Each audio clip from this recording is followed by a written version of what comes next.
ప్రవర్తనలోనూ ఏమంట, ప్రవర్తన విషయము జాగ్రత్త తిమోతి, ప్రవర్తన బాగుండాలి అని చెప్తున్నాడు. యవనస్తులను ఉద్దేశించి అపోస్తులైనటువంటి పౌలు గారు చేస్తున్నటువంటి హెచ్చరికలు చూస్తే ప్రియులారా, యవనం ఎలాగుండాలో చెబుతున్నాడు, మాటలు ఎలాగుండాలో చెబుతున్నాడు, ప్రవర్తన ఎలాగుండాలో చెబుతున్నాడు.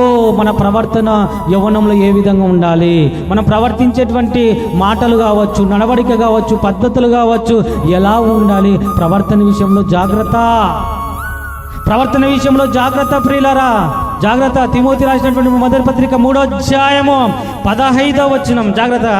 3:15 అయినను నేను ఆలస్యం చేసిన ఎడల దేవుని మందిరములో అనగా జీవము గల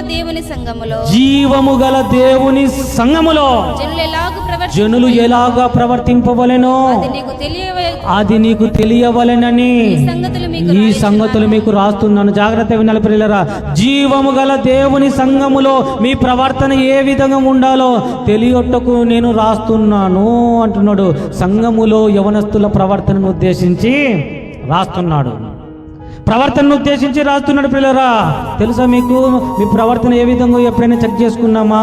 సంఘంలో మన ప్రవర్తన ఎట్లా ఉంది, సంఘంలో మన ప్రవర్తన విధానం ఎట్లా ఉంది, మన మాటలు ఏ విధంగా ఉన్నవి, మన ప్రవర్తన ఏ విధంగా ఉంది, మన బిహేవియర్ ఏ విధంగా ఉంది, ఖచ్చితంగా తెలుసుకోవాలి.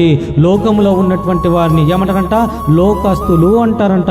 సంఘంలో ఉన్నటువంటి వారిని చెప్పండి, సంఘంలో ఉన్నటువంటి వారిని సంఘస్థులు అంటారంట. ఇప్పుడు సంఘములో ఎలా ఉండాలి, సంఘములో ఉన్నటువంటి వారి ప్రవర్తన ఏ విధంగా ఉండాలి తెలుసా? ఒక టీచర్ ఉద్యోగం వచ్చింది అనుకోండి, టీచర్ ఉద్యోగం వస్తే ఏం చేయాలి తెలుసా? తెలియకపోతే ఏం చేస్తారు? ప్రాక్టికల్స్ ఉంటాయి. 2 నెలలు 3 నెలలు ఏం చేయాలి? నేర్చుకోవడానికి పోవాలి. క్లాస్ ఎట్లా చెప్పాలి, ఏ విధంగా పిల్లల్ని ఎట్లా ఇవాళ నేర్పిస్తారు. ఇవి నేర్చుకున్న తర్వాత ఖచ్చితంగా ఆ విధంగా పాటించాలి. ఒక పోలీస్ జాబ్ వచ్చింది అనుకోండి, పోలీసు యొక్క ట్రైనింగ్ అంతా ఉంటుంది, అన్ని నేర్చుకోవాలి, తర్వాత పోలీస్ జాబు చేయాలి. ఇప్పుడు సంఘస్థులుగా ఉన్నటువంటి మనము సంఘంలో మనం ఏ విధంగా ప్రవర్తించాలి మనం తెలుసుకోవాలా వద్దా? తెలుసా అని అడుగుతున్నాను. తెలుసు అంటే తెలుసు అంటాం, తెలియదంటే తెలియదు అంటాము, తెలుసు అంటే తెలుసు అంటాము, తెలియదంటే తెలియదు అంటాం. ప్రియులారా, ప్రవర్తన విషయంలో జాగ్రత్త అని చెప్తున్నాడు.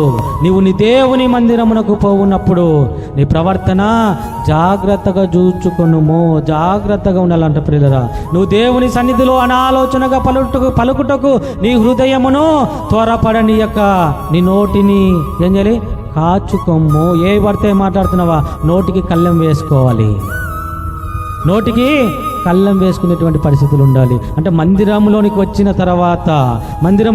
తర్వాత చాలా జాగ్రత్త ఉండాలి. కూర్చునేటువంటి పద్ధతులు నేర్చుకోవాలి, మాట్లాడుతున్నటువంటి పద్ధతులు నేర్చుకోవాలి. మన పని ఏంటి, మన విశ్వాస జీవితం ఏంటి, ఏం చేయాలి, ఏ విధంగా ఉండాలి, అన్నీ నేర్చుకొని తినాలి. వచ్చిన తర్వాత మాట్లాడేటువంటి విషయాలు, ఉన్నటువంటి పద్ధతులు అన్నీ నేర్చుకోవాలి.